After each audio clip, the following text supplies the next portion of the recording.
my sermon this afternoon is entitled, When God Doesn't Make Sense. Nulit ko po, When God Doesn't Make Sense. So, may I ask two answers. Si Mayla Kalea na lang po. Ano ang Tagalog ng When God Doesn't Make Sense?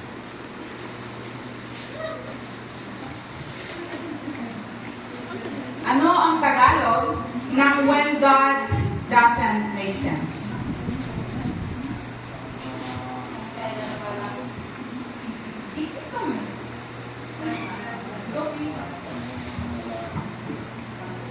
Parang ano siya, parang kung kailan parang wala yung friends siguro ng Panginoon.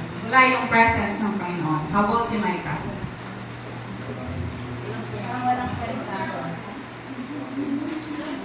When God doesn't make sense. Yes, tama. If itatagalog natin yung phrase na when God doesn't make sense, hindi siya nagme-make sense kasi kailan ba walang kwenta ang Panginoong Diyos? Wala. But believe it or not, 99.9% sa lahat ng stories sa Bible, it doesn't make sense for us. I will be sharing 3 stories this afternoon na i-share ko kung paano naging it doesn't make sense ang mga kwento sa Bible. First, the story of Gideon. Naalala nyo nung naging suwail ang mga Israelites at nasakop sila ng Midianites. Humingi sila ng tulong sa Panginoong Diyos at ang sabi ng Panginoong Diyos, sige, tutulungan sila. Anong sabi dito?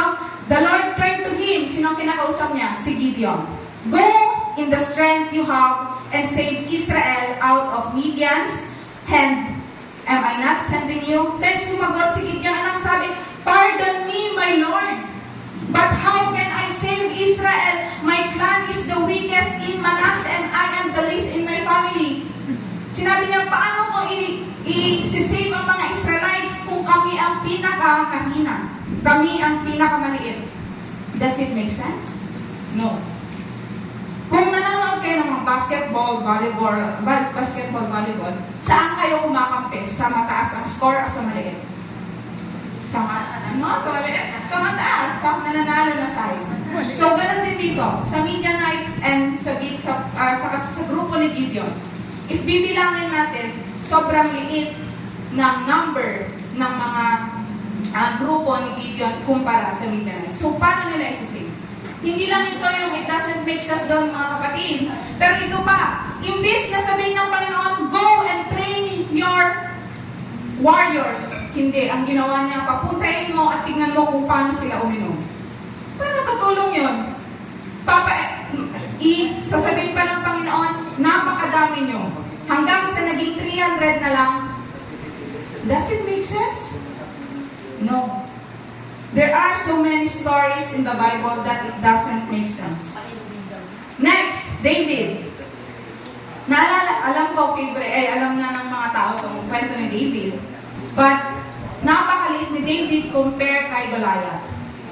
Tapos, ang pumatay pa kay David ay 5 smooth stones. Hindi sinabi na malaking stones, hindi sinabi na rock, smooth stones. David and Goliath po. So, how does it make sense? Ayaw niya magsuot ng mga panglaban na armor. Ang ginamit niya lang is sling and stones. Paano niya nakayanan yun? And lastly, Hosea. Anong nangyari kay Hosea? Pinapili ka nga ng Panginoon, inutusan ka ng Panginoon, mag-asawa ka. Pero ang binigay na asawa is a prostitute. Does it make sense? There are so many stories in the Bible that it doesn't make sense. But all these things that doesn't make sense to us, it makes sense to the Lord who created us. Because it seems that even though God doesn't make sense to us, it is His way of showing us His miracles. Alam ko mga kapatid na ang dami sa buhay natin na mapapasabi ka, Panginoon, I'm serving you, I'm giving you my time, pero bakit mas dumadami ang problema ko, ang dami kong mga sakit, ang dami nangyayari sa pamilya ko? Lord, it doesn't make sense. But God will always make a way in those times na akala natin it will not make sense. So this afternoon, this is my short message na sana ma-remind tayo mga kapatid that even though this world doesn't make sense at all, one day, masasabi natin na Lord, kaya pala, it is now makes sense. This is my prayer.